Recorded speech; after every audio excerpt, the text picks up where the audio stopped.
But we're going into this next game here. Corey's Headlock Reina against Jinteki RP.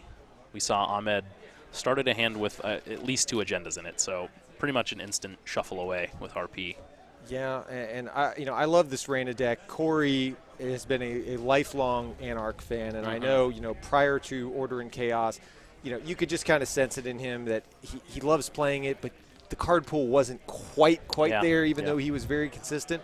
But I think when Headlock Reina became a thing, I mean, you could just see the sparkle in Corey's eyes. He clicks with this deck, really enjoys playing it, and I actually played him at the last Southern Mega City tournament in the last round with this deck, and we had an amazing match. He plays it very well, and I think it'll be a fun match for him and Ahmed. And again, well, for him, yeah, for one of them. To be fair.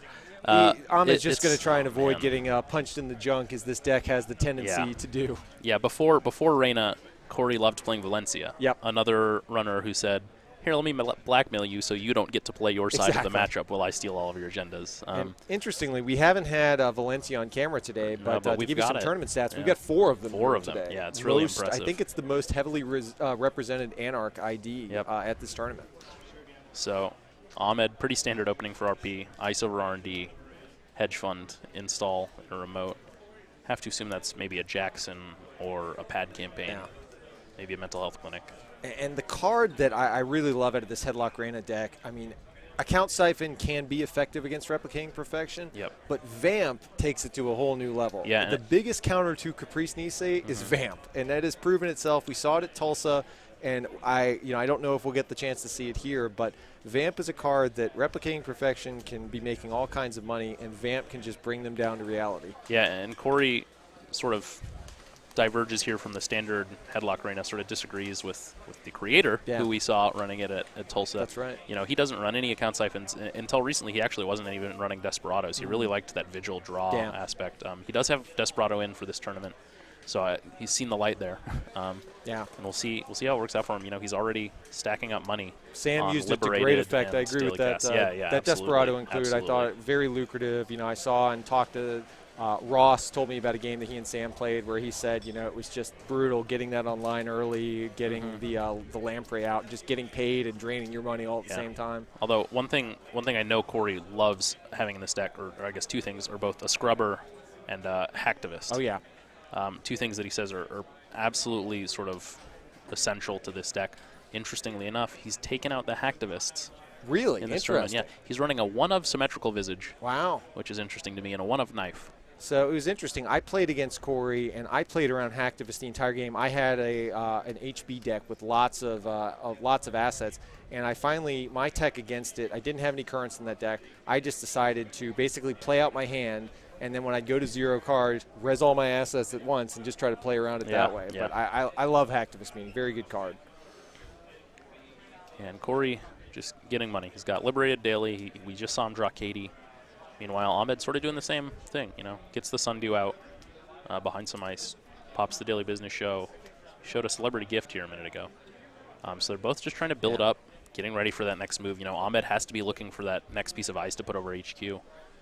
He's got to know he's vulnerable. We know the Enigma's in hand, or maybe that was a Quandary. And as much as I know Ahmed loves what he calls the YOLO gift play of just showing you, I think last weekend he showed a triple NAPD hand. That's a pretty safe one to show, and then to get the install going. I think this is the board that Replicating wants to put out there. Yeah, interesting line here. He installs, I think it was an Enigma, and then installs and advances. In that remote. Corey doesn't have any breakers out. He's got to know Headlock Reina is only running a few breakers, not great at hitting remotes. And this is always the challenge with this Headlock Reina deck, is that, Knight is a little bit of a slower card, and that when you have to bounce off of central servers to go run the remotes. And here's the Vamp. Is this going to land? Oh, no, sir. It is not. No, denied. Not even close. Got to pay the toll. That's David. Okay. Wow. Yeah. I had not seen that go in the bin. Okay. I still don't think he's going to be able to fully drain him with this. Yeah, I mean, trying to. So he'll get a credit from Desperado. I think he has 8 or 6. Oh wow. Okay, no, I miscounted. It's really hard to see. Yeah, it's a little tough with these tokens. So Let's see, we're counting credits to see how much Ahmed loses. Yeah, he loses it all. All right, so he Okay. wipes him. But so they're both on 0 essentially. Oh, he's asking if he paid the Xanadu tax. Okay. Okay. Yeah. Yeah, okay. so he had to spend less to vamp him. Okay. We've got it straightened out. So Corey has 2. And now he can just basically, I don't know if this is NAPD and Corey can't either, but he can walk into that remote Yeah, server I now. mean, there's no reason not to at this point.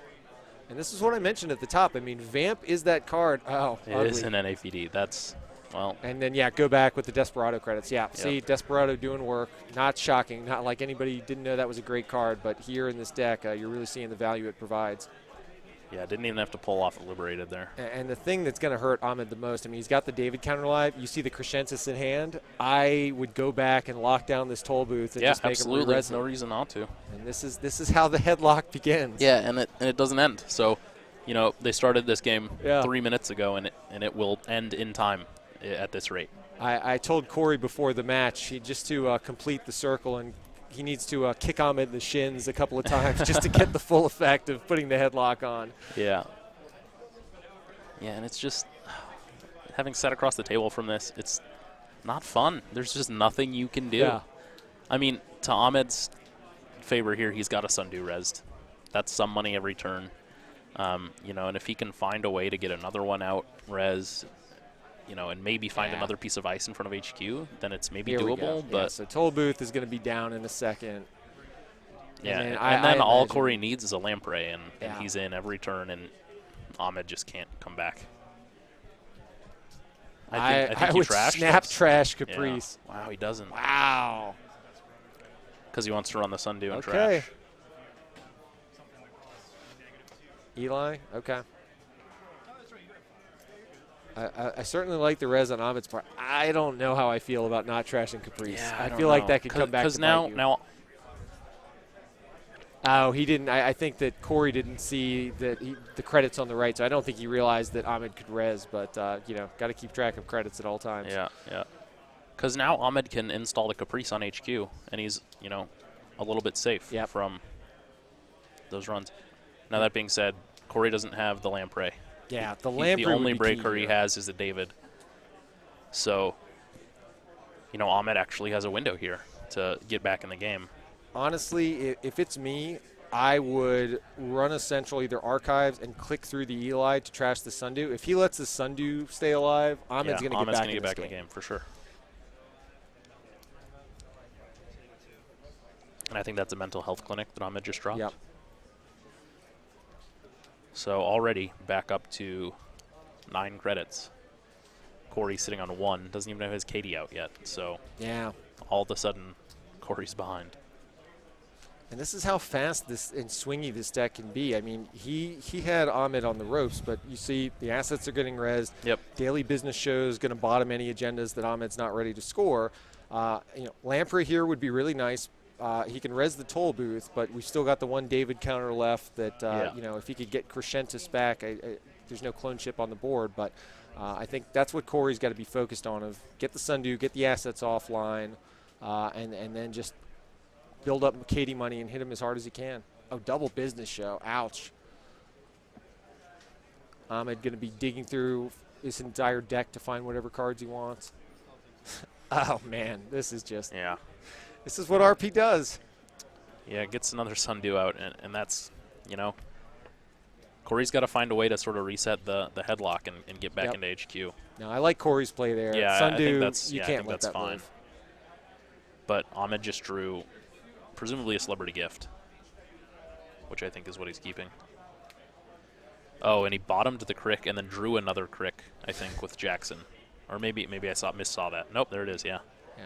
So, I pretty like fortunate. the way Ahmed's playing here. I mean, he is jamming out cards and just saying, hey, I can produce passive economy. Can you keep up with me? Clicking KD once a turn is not going to produce enough economy to deal with all those assets, even with Desperado runs helping along the way. Yeah, absolutely.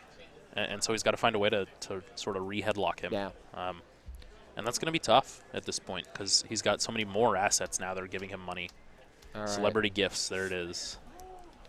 Ahmed, There's a snare. I think Pacer must have convinced him to put that snare in. Absolutely. You can't play a Jinteki deck and not run snare. It's on the blasphemy. sleeves. It's on the sleeves. Blasphemy. You got to threaten it somehow. So Ahmed, now honestly, he's going to be looking for an agenda to score out, I think. Now that server's secure over there with the Caprice. Yeah. And I'll tell you, this is where cutting Hacktivist meeting hurts. Yeah, absolutely. You see, how many cards would that have cost Ahmed at this point if he had it in the deck? A whole hand's worth. Yeah. So,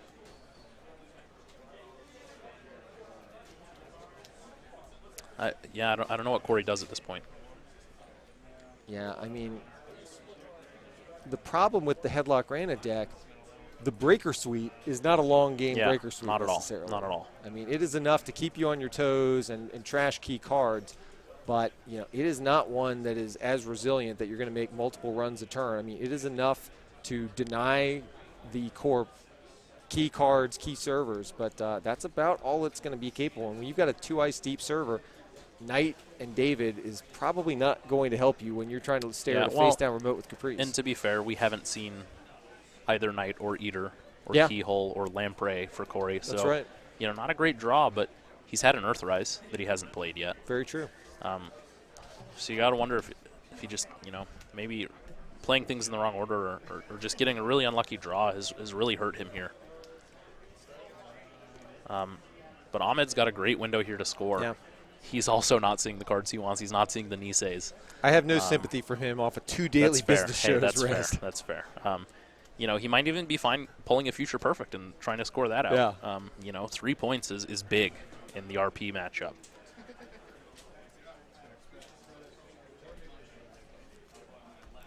And so we see Ahmed's money continue to pile up. Yep, and here's Corey Daily Business Show doing work, bottoming a Future Perfect. Yeah. All right.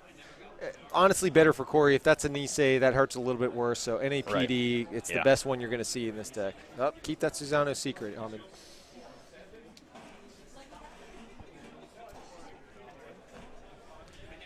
All right, so Corey putting the clone ship back down.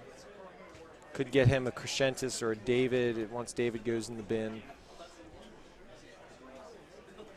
Oh, and we do see the Lamprey in hand, but, you know, the problem is Ahmed's got enough money. Yeah. You know, he could play the game where he goes through the toll booth again and Crescentis is it away, but I just don't know if that's the best use of time right now.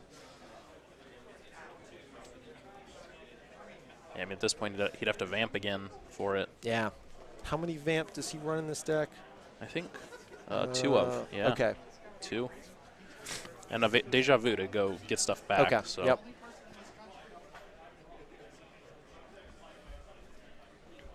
But Ahmed, you know, draws the Nisei. Yeah, just jamming out the Nisei. Yeah, and he's exact just going to right put it play. out and drops even more ice. And yeah, I think that's absolutely correct. You know, Ahmed, I'm a little worried that he hasn't put more ice in front of HQ. Yeah. Because now Corey's just sort of 1 Vamp and 1 money card away from being able to get back in there and sort of start all over again. Yeah, and Ahmed's played this matchup. I mean, obviously played it at Tulsa, and I think he knows, you know, if you just play faster than the Reina player can, I mean, RP has the money advantage because their economy is passive, while Corey, you can see, he's got to click Katie every turn. He's got to click Liberated. He's got to install Earthrise. I mean, their economy can be very click-intensive compared to Replicating Perfection. So Corey runs into HQ. No res on the toll booth. Ahmed is happy to show him the Susanu. I am sure he is. And then he's going to run on that scoring server. Enigma resed. And it'll end Corey's run. Now, interestingly, we saw a Sure Gamble in Corey's hand. We saw the Crescentis. All it's missing is a Vamp, really. Yeah. And he's trying to trash the assets, but, you know, I don't know if he's going to just divert his attention to central servers. But, again, if he can't get these daily business shows trashed, Ahmed's going to be able to find the agendas he needs and keep the other ones away from Corey. Corey drops the Knight into the bin. Huh. And it's not like he's playing deep red to be able to get it back mid-run. Very interesting. And Ahmed just bottomed a Nisei, in fact, with his daily business shows. What do you think the logic there is? You think he's just going to try and look for that 3-pointer and score it? Maybe. I mean, this remote's done at this point. I mean, Corey's not getting into that remote. He plays Eater. He plays Knight. I mean, a 3-deep server with Ahmed having this much money, I have no doubt in my mind that Ahmed knows that remote is safe. With Caprice at the end of that, I mean, I think Corey should give up on that. And at this point, the problem is, you've seen daily business shows. You know Ahmed is not holding more agendas in hand than he can deal with scoring. So you've got to imagine that most of them are at the bottom of Ahmed's deck and that he's going to find him exactly at the pace he needs to. And he's well on his way to doing that, although we see the toll booth knockdown. I mean, Lamprey is out. a pain in the butt. Yeah. I'm not going to lie. And Ahmed's actually not able to res toll booth again right now. You know, Corey's been very disciplined at trashing the assets, trashing the mental health clinics, and kept the Sundew off the board when it was behind the Eli. So he's done a good job of that. I know Ahmed's got interns in this deck. I've got to imagine at some point Cortex Lock would still be live at this point. I mean, you could put that in front of the Eli and try to get Sundew reestablished at a fairly cheap cost. I mean, there's a lot of ways to go. But, you know, he does have to fade another Vamp. Because a well-timed Vamp, I mean, Enigma in and of itself, while it's annoying, it's not enough to keep him out of that server. And if Ahmed can't res Caprice, that server, you know, the Nisei counter is there, so obviously that helps. But, you know, Ahmed's going to be mindful. Interesting. Of Corey's Ahmed ability. sees an interns, a Marcus, and a Nisei, and he keeps the interns. Again, I have to wonder why not keep the Marcus and put it in front of HQ, but instead he drops something else. Not sure what it is. But he hedge funds and installs the ice there. Yeah, so I think he's a little bit worried about, you know, either the Vamp coming or the Lamprey. I think he wants to put something a little bit more affordable than Toll Booth in front, which makes sense. Yeah, it might be another Eli, in which case, you know, probably better than Marcus here, just because you haven't seen, other than the Knight in the heap, you haven't seen a breaker that you really need to worry about. Yeah, because I think Corey runs one of Keyhole, so we haven't seen that in this game. I mean, he hasn't threatened R&D. I think Ahmed is perfectly, and there's Cortex Lock. I like that res. Yeah, I like that a lot. Because now Corey's going to lose at least one Parasite. Maybe 2. Yeah, so 3 because he's got Desperado out. Yep. Take them all. Oh, wow. Doesn't lose a single Parasite, but loses a Scrubber, a Daily Casts, and another Lamprey. So gets left with the 2 Parasites. Yep. It's not the end of the world for Corey. Because Corey can afford to just drop both of those Parasites and wait. So Corey, I don't know if he's debating whether to keep going or not. He's jacking out. Yeah, he's got to assume that he knows there's a snare in there, right? So, or assumes at least. Does he go get the mental health clinic? I know he's been pretty disciplined about going to trash all of Ahmed's passive economy. Or the DBSs at this point. Yep. Do you think the DBSs are worth going for, or do you think he's bottomed enough? Yeah, we see the mental health. I mean, he's let those things live for a long time, and I don't know if Corey's just worried about being stuck on tempo. I mean, clearly if Keyhole comes out, you're shuffling after every Keyhole, so daily business show becomes practically irrelevant at that point. Speak of the devil, Aaron. Guess what Corey just drew? We got the Keyhole in hand? He got it. He got it in hand. So you got to think that maybe he's going to shift gears to that, especially after seeing this. So this might end up not being ideal for Ahmed. Yeah, because now Corey knows there are no agendas in hand. They got to be in R&D. You know my fondness for the Keyhole. Yeah, I am a big fan, and this is why I hate playing against Anarchs. It can end the game on the spot. I can't remember. It's been so long since that ice in front of R&D was installed. But, Ahmed's just got to be careful to manage his credits so he doesn't get, he's doing well, been very disciplined in this game, just doesn't want to give up a turn of getting keyholed and potentially pitch the game. No, he's got the Knight out. Ahmed plays the enhanced login protocol. I was talking to him about this earlier, and he played that cerebral static that we've been so hyped on over the last week or two, and I said, yeah, but static's only good against some matchups, and even in Reina, it's actually not that great. Yeah. It sort of just evens the playing field, and with Xanadu out, it's essentially still Reina. Yeah, I agree. And so things like ELP really, really tax runners like Reina as well. It's expensive. 2 is expensive for currents as far as it goes these days, but I think it's absolutely worth it. All right, here's the Keyhole. All right, let's see what we got, Ahmed. Oh, he's letting him in. Wow. I mean, I think he's got Crick over wow. Archives, and so He sees a Caprice, a Jackson, and a Future Perfect. that's juicy. What do you throw in there? Do you think Future Perfect's the right call there? It's tough. You have to assume that Ice is it's got to be Crick over Archives. And if it is, this is where Knight becomes so clunky because you've got to move the Knight. Yes, it's fairly cheap to break with Knight, but at the same point, when you're trying to move Knight back and forth to both Keyhole and then Access, it's just not really what you want to be doing. Now, I know Eater's somewhere in this deck, and so it'd certainly be nice to have that on the board right now. Yeah. But, I don't know that Corey's going to be able to keep this up forever.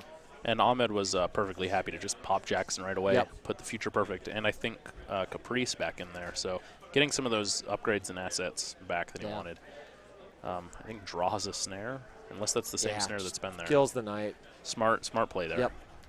Because now both Knights are in the heap, and Corey's going to have to clone chip to get one back. It puts the Nisei in the scoring server, so, you've kind of put Corey into the situation where his Knight's gone. If he wants to Keyhole, I don't know what that Ice is, but I assume whatever Ahmed installed there, he feels relatively safe that with his credit count that he can protect himself for long enough to score out this Nisei.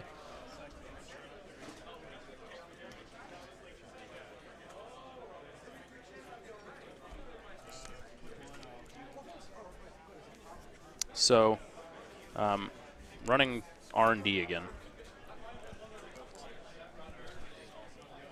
Looks like Ahmed reses the Eli, and that'll be that. Yep. So, waiting to drop that Knight on something. I think he's perfectly happy to bounce off of Eli. But because Keyhole doesn't fire ELP, if he wants to run that remote, it's going to cost him those 2 clicks from ELP. I think that's what Ahmed is reiterating here. Yeah, and this is where Knight is, it's just so tough. You put this thing on top of Eli, and, I mean, Corey does not have enough money to do the continuous Keyhole runs that he'd need to close this game out.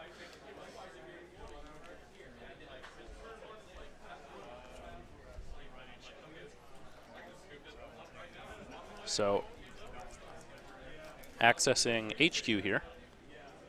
There's the Susano.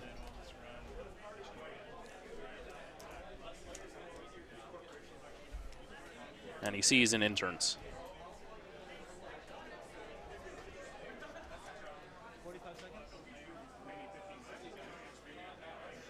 So there's about 15 seconds left in the round. All right, so we score out the Nisei. Ahmed goes to 6.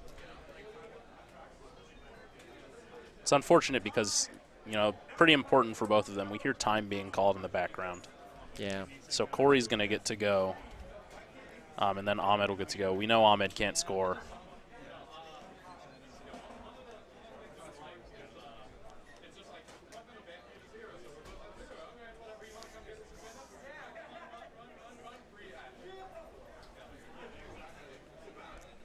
Yeah, so Corey taking his last turn, I think he knows there's nothing in Archives. There's nowhere to go. He doesn't have enough money to really do repeated Keyhole runs, but I think it's going to kind of spend what he has to give it a shot to Keyhole and put some points in there to equalize as best he can. But there's not a whole lot that he's got, especially with the Nisei counters available to shut him down even if he tries to go and get a agenda that he can put in there. And he just put all 3 in there. Yeah. And so Ahmed going to take this on a timed win. Which is tough. And again, I mean, we talked about it earlier. The toughest part of beating Industrial Genomics is not only beating them, but beating them with enough time left on the clock to win on the other side. And we're kind of seeing that come back into play now. But, yeah, they're shaking hands. They've gone to time. I think Corey knows that, he's out of gas at this point, can't do any more Keyhole. So great matches, both sides. Really fun to see the back and forth. I think both competitive matches with a lot of ebbs and flows. So really glad to see both these guys on camera.